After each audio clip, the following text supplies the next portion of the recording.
Good morning, guys. Welcome to Monday Motivations, Monday Mantras, Welcome to Monday Mantras.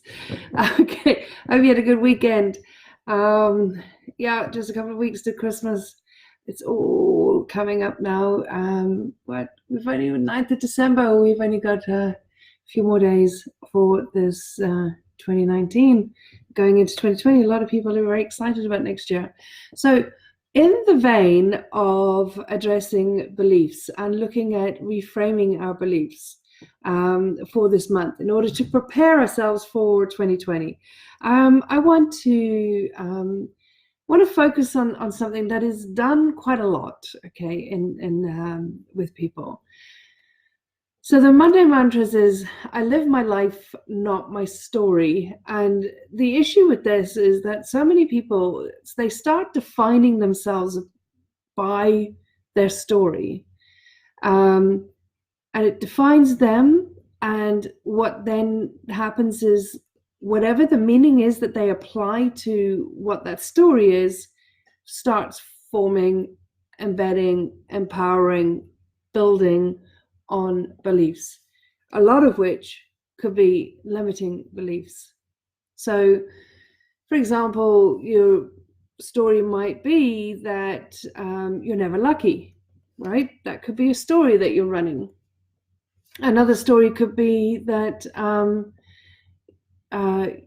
you never grow wealth, or you never hold on to money, or it could be that you're not destined to be wealthy. Whatever that story is, it might be that maybe your father was alcoholic, or your mom was alcoholic, or whatever it is, or you lost your parents, or whatever that is, no matter how small or how big,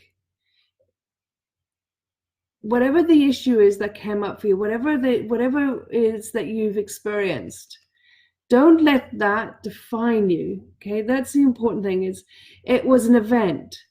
Okay, it is. You are way more than that. You are so much more than an event or a series of events.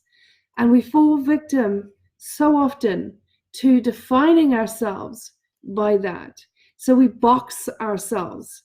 So like another thing might be, and if you tend to do that, then you'll do that for everything that comes up. So for example, if you tend to define yourself by your story, and that story, I mean, that story could be very real to you. I'm not saying it's not real. It might carry emotion, it might carry a charge, it might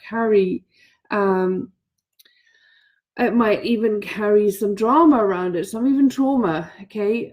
But the more you then define yourself by it, the more you're living in it, okay?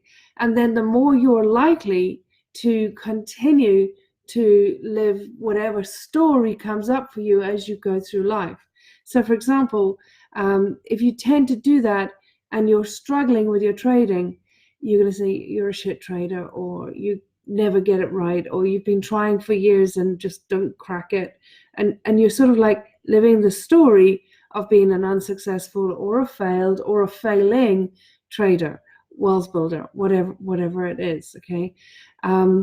Because that is not you, okay? That is just an act that is happening. It's a part of what your life experience. Rather than defining yourself by it, therefore you're stepping into, when you do define yourself by your story, you're stepping into that and limiting yourself to that and whatever that encompasses. Well, whereas when you step out of that story and you see that that's just part of the whole of who you are, just one aspect, whatever it is, and I mean, it doesn't matter how big it is or how small it is, the same applies. When you step out of it, you realize, and you'll be able to see that it's just a small or a bigger part of the whole. It is not you. You're so much more than anything or any defining thing that you can limit yourself by. And I find that the more you do define yourself by your story, that is the role you play in life. But defining yourself by your story or living your story, what happens is you limit your life, you act within the confines that you feel you should act, be, do, and have within the confines of that story. So if you are a divorced person, a single mother, or alcoholic parents, or whatever it is that happened in your life, and you defining yourself by that, then what is happening is your psyche is then forcing you to live within the confines of what you believe that represents. Essentially, another way of putting it is that you are living within the confines of the meaning that you apply to whatever that is. So whatever judgment you put to whatever that story is, you're forcing yourself to live within those confines, and that's entrapment. You're trapping yourself, you're stifling yourself, and you're limiting yourself. That is when you start, in a way, that's where you start becoming a victim to that story. And listen, hey, it could actually be, it doesn't have to be something traumatic. It could be something, it could be actually the opposite. It could be defining yourself, for example, on the other end of the spectrum, whereas maybe you've done something extremely wonderful and amazing. You won, you won a gold medal at Tiddlywinks, for example, right? And you're defining yourself as this Tiddlywink champion, but nothing else. That's it. That's what you are. That's the box you're putting yourself in. So equally, it doesn't have to necessarily just be something traumatic or bad, what we label as bad or even negative, but it can actually also be something that's on the other end of the spectrum. But you are equally, by defining yourself as that, you are equally boxing yourself in on that, okay? There is incredible wisdom in understanding that whatever it is, that whatever events happen are just events, and they are events that we judge and apply meaning to in accordance with our beliefs, in accordance with our values, okay? And as this month, I want us to get really clear on what our beliefs are. I want you to start looking at your life and looking at whatever's happened, the really good and the really bad, and ask yourself, are you allowing that to define you? So when you're going to, let's say for an example, you had alcoholic parents, right? That's a shit upbringing for anybody. So you had alcoholic parents, they had to really, really struggle. You had to look after yourself from a very young age. You had to look after siblings, maybe. Whatever it is that happened, then you developed a series of beliefs around self-worth, about self-esteem even, around that time and then growing up, and that's embedded in your psyche. And then you're feeling like life's a struggle and everything you do is a struggle because you've got to fend for yourself. You've got to defend yourself against the world. All this sort of stuff that goes on because of the story that you're living. And therefore you're boxing yourself in, and you're not allowing yourself to see and step into the limitless opportunities that really do exist, not just in the life itself, but within your own, for yourself, within your own skills and your own talents. So then when you come to do anything like, for example, trading, and you've boxed yourself into feeling because of your past history that everything's a struggle, you've got to fight for everything, you've got to defend yourself against the world, whatever it is, then you're coming into trading or any form of wealth building, especially any form of wealth building, right?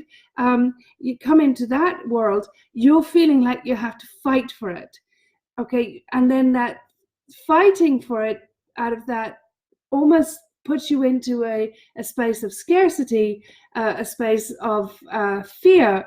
That is not a way to build wealth. Remember, trading is about wealth building. It's not about money, it's about wealth building. And if you don't marry the spirit and the spirit and the physical form of wealth, you're going to struggle. And if you are coming at it from a mindset of living your story, whatever that story is. And if it's like feeling like the example I've given, feeling like you've got to fight for everything, that's the physical form. You're not allowing the spirit.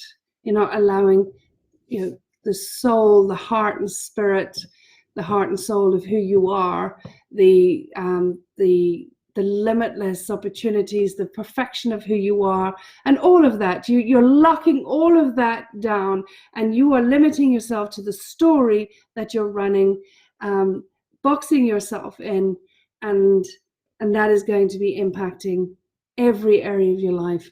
And it will actually, you will see it.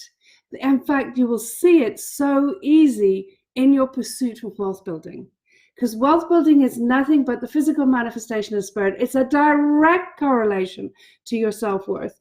And the more in which you're blocking yourself down in your by living your story, you're lowering your self-worth. Because you're lowering the levels of which you are vibrating on. You're on the lower levels of in the severe of shame, guilt, regret, fear, and all those lower vibrational energies, and that's going to be lowering your self-worth. And when you've got that squashed down, you're going to be squashing down your wealth building as well. And that happens when you're living and defining yourself by your story, boxing yourself into something that it's like what you're trying to do is put a square peg into a round hole. That's exactly what you're actually trying to do. So my challenge to you this week for Monday Mantras is, I live my life, not my story. I want you to go back, think about your life, and see about how it is you're approaching everything. What is the mindset you're approaching everything? Are you approaching it with from the perspective of a story that you're running, an experience that you had? Because the more you're doing that, the more you're building up the protein and you're around the neurons that are synaptically connected, that are building up the beliefs that are keeping you stuck. Okay, open that line of inquiry. Open the line of inquiry. Am I living my life, or am I living my story? When you start identifying that patterns of your behavior, you start then, like, as I always say, it's like knocking decay off teeth. Okay, when you're brushing your teeth, you see these ads for toothpaste, right? Where you see the animation where the toothpaste is going on the teeth, and it's the decay is all falling off and all falling away. When you start opening that line of inquiry and start asking yourself, well, is that actually my life, or is it my story? What you're actually doing is you're knocking that protein away from those neurons, and you're allowing them the space and curiosity, very importantly, the curiosity to fire differently and to connect differently, allowing you to establish a more empowering set of beliefs. Okay, so today, this month is all about beliefs. Okay, I really want us to get very clear on what beliefs we are carrying around with us all day, every day, that are impacting our thoughts, impacting our actions, and impacting our results. Okay, and one of the biggest indications for me around understanding is that my beliefs, therefore my amygdala, my ego running me, or my heart center, is that if I have to make decisions, if I am in a quandary, if I have to actually think, but do I do that or do I do this? And this applies equally to trading. Whenever I'm sitting in front of a chart to trade, if I'm having to make decisions, I know it's coming from my ego. I know 100% from my ego. When it's coming from my heart center, there are no decisions. I just know what to do. And I think that's a really important, just bear that in mind, because that really helps you understand, are you thinking and taking action based on decisions, therefore based on ego, or is it just a heart-centered knowing and intuition? And don't ever confuse gut feeling with fear. Okay, if you go back, I think I did a Facebook Live on this on Friday. Last week, gut feeling and fear. People mix up those two all the time. People say, my gut feeling said this and this and this.